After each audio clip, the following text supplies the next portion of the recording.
Good morning, St. Francis, and good morning, people of God. It is Friday, the 27th day of the month of September, Friday of the 25th week of the year, the 25th week in Ordinary Time. It is also the day in which we honor the memory of St. Vincent de Paul, the great founder of the Congregation of the Mission, a parish priest in France in the 1600s, becomes very much concerned with the plight of the poor, the marginalized, all those in need of help, who are at the margins and who need assistance, and sometimes no one was bothering to give it. And so Vincent becomes very concerned with that. A noble by birth, perhaps, takes the name de Paul after a river rather than taking his own noble name, so that, again, he would sort of deny his own nobility to then be able to help to serve the poor and the downtrodden and those, again, most in need of help and assistance. Today, the Congregation of the Mission runs Niagara University, St. John's University, and DePaul University in Chicago. And so, again, through learning, through understanding this mission of the Congregation of the Mission, helps us to become hopefully more aware of those most in need of our lives, and most in need in our lives, and most in need of our help and our assistance. Today, Father Joseph, who's also one of the members of the parish for a while here at St. Francis, he is a Vincentian, and so we celebrate him on the feast day of his founder too. It's also my sister's birthday. So anyway, we are awaiting some of Hurricane Helene to come by. This is the kind of the fingertips of Hurricane Helene coming into Carolinas over here like this. A little bit windy, no rain yet, so we'll just see what happens the rest of this day. Coming to you from the Bernini Fountain over here. All leaves are in ailment because the rain is blowing around all over the place. Preschool has just begun over here next to us too. It is also the beginning of the Great Franciscan Experience, which is the tremendous fundraiser that is done by the Franciscan School, our school here at St. Francis. So from today until next Friday, the Feast of St. Francis, a great auction is happening online with all kinds of things to win, including things with me. So if you take a look at it, if you want to bid on something, go right ahead. Help support the Franciscan School. The Great Franciscan Experience begins today.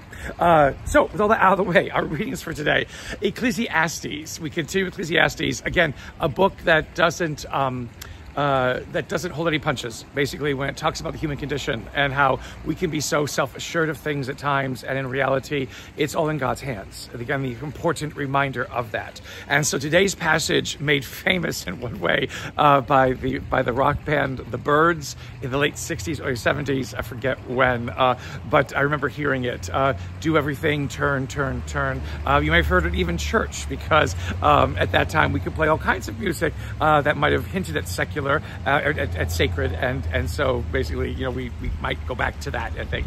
But that song about talking about a time for this, a time for that, a season for this, a season for that, lifted from the pages of Ecclesiastes and the passage that we have today.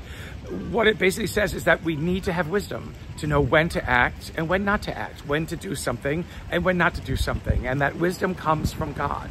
It's following God's lead and allowing God basically to be the one who says, now do this, and the one who says, hold back from doing that, or the one who says, this must be now pursued, or this must be undertaken, or this must be experienced, or this might be, you know, a rest from something. Again, it is God who gives us this direction in everything that we do, and we need to be aware of that.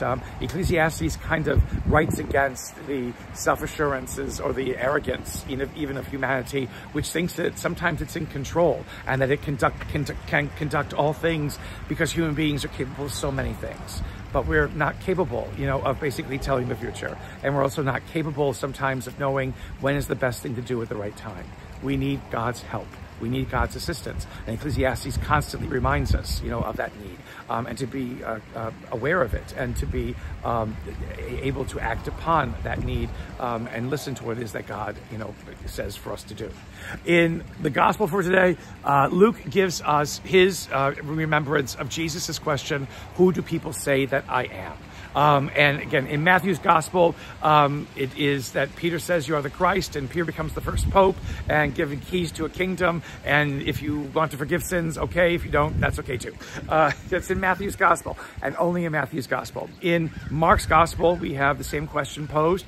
Peter says the same kind of thing again, but then immediately Jesus talks about his passion, and Peter says that shouldn't happen to you, and Jesus calls him Satan.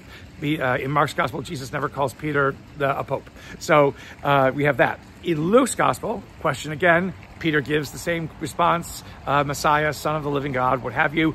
And Jesus rebukes him and the apostles. Don't tell anybody about this. Don't tell anybody you said that or that you're aware of this.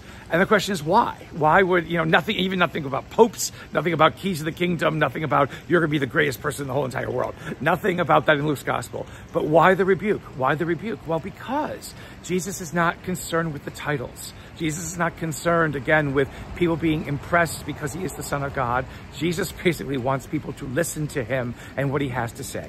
The fact that he is the Son of God helps. But again, people won't even believe that when he tells them that he is. It will just get in the way. But see the work that needs to be done. See the work that needs to be undertaken. See the actions we need to do. When God tells us this must be done, we must do it. When God tells us we need to hold back, we must hold back. It's that listening that matters, not basically announcing Jesus for who he is and then letting praise flow and whatever it is that really doesn't have any meaning or have any purpose. It's living as Christ asks us to live. That is the important thing. And that's the thing that we need to be most attentive to. A blessed day, St. Francis and people of God. Keep safe in this hurricane that's coming or not coming. And look at the Franciscan experience. May the Lord give you his peace.